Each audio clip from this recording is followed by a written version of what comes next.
Keep your eyes on mine, and we'll find one. Isaac is from Portsmouth, Virginia, the youngest of five, a single mom, raised in a single mom household. I'm a diamond in the rough, where you get my last name, Jemz, we grew up in a rough neighborhood, but my mom did her best to keep us inside because there was just too much going on outside. And when when it was necessary for us to have to go outside, we would have to adapt to what was around us. So I would say that I'm an adapter, and I just plug in, you know what I mean? Just embracing my zeal. And I get that so my last name is not spelled that way, but I feel like God gave that to me, and I got a lot of zeal. And at one point, I just didn't embrace it enough, but in this time, I'm embracing it now. Keep your eyes on mine, and we'll find one. I started doing music in, I think I was about 13, and me and my brothers, we just formulated a group. We always watched BET. We all sat in the front room. We watched BET together, and that it was real inspiring for us to see different people, express their gifts.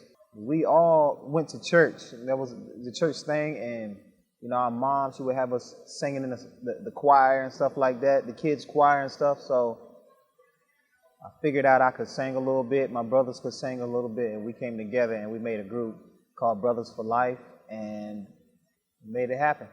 I think we started around, maybe I was like 12 or 13,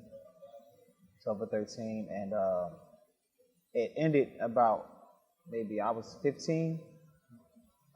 We dispersed, and I decided to just become a solo artist. And that happened for a while during my high school, could have been college years. And then, I just decided to stop because I didn't have any foundation or faith or whatever. So I just decided to just find out who I was. Keep your eyes on mine, and we'll find what's right. Well, one of the things is I can't help but not sing. I sing all the time, and I sing to relieve me of stress. I sing to just hear something beautiful, because there's I hear a lot of nastiness, for lack of better words. And when I sing, I gain peace from my own singing.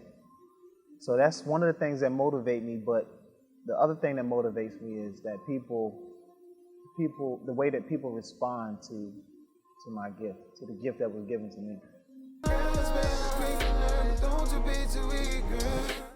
Man, so back in the day, Genuine was like my biggest idol.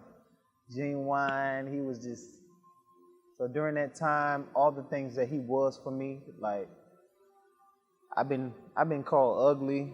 I've been, just not acknowledged at times. And I felt like he was somebody that I wanted people to respond to me in a way that people responded to him. And I decided to just mimic certain things that he did. As far as singing, I caught a little bit of his swag. People kind of caught on to that. They were like, man, you got kind of his swag, the way he sings. And he was somebody who inspired me. But there were female groups like SWV, Missy Elliott, a lot of women, Aaliyah. It wasn't much of the men that inspired. It was more a woman, and I think that has something to do with me being raised by by a mom. And so women had a big influence on me in the music industry. So SWV, Missy Elliott, Tweet, the whole Timberland, and the whole crew, Timberland crew. Keep your eyes on mine, and we'll find what's right. I wouldn't know how to, but if somebody wanted me to categorize it, I would just say gospel. My interpretation of gospel is truth. It's just truth. That's all it is. And I've been a liar a lot in my life. I've lied a lot, which allows me to see that the gospel is necessary in my music, because in my music I'm not, it takes me away. It takes me away to be who I really am. I can't hold, like when I hear an instrumental that I'm attracted to, it just takes me away, man, and I just begin to just let things flow. And then when I go back and listen to it, I'm like,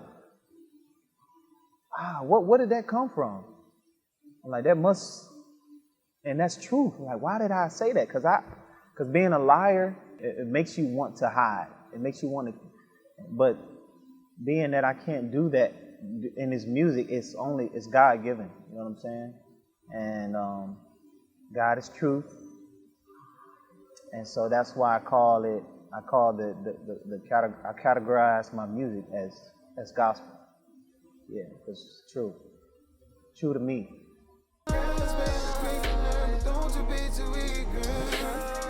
Man, I'm excited. Like, I smile and I feel warm inside, because I'm starting to realize that a story is being written. God is writing a story. Like, there's certain songs that I tend to do, and then a situation that happened, and I'm like, the song was already written. The song was already written before I even came into this situation. It was like He's giving me the song. At times when you want to get away, right? There's times when you want to get away. People choose different things. They have their own choice of their escape, the things that they choose to escape with. But the bigger issue and the bigger question is, how are you going to come back? And we tend to think that,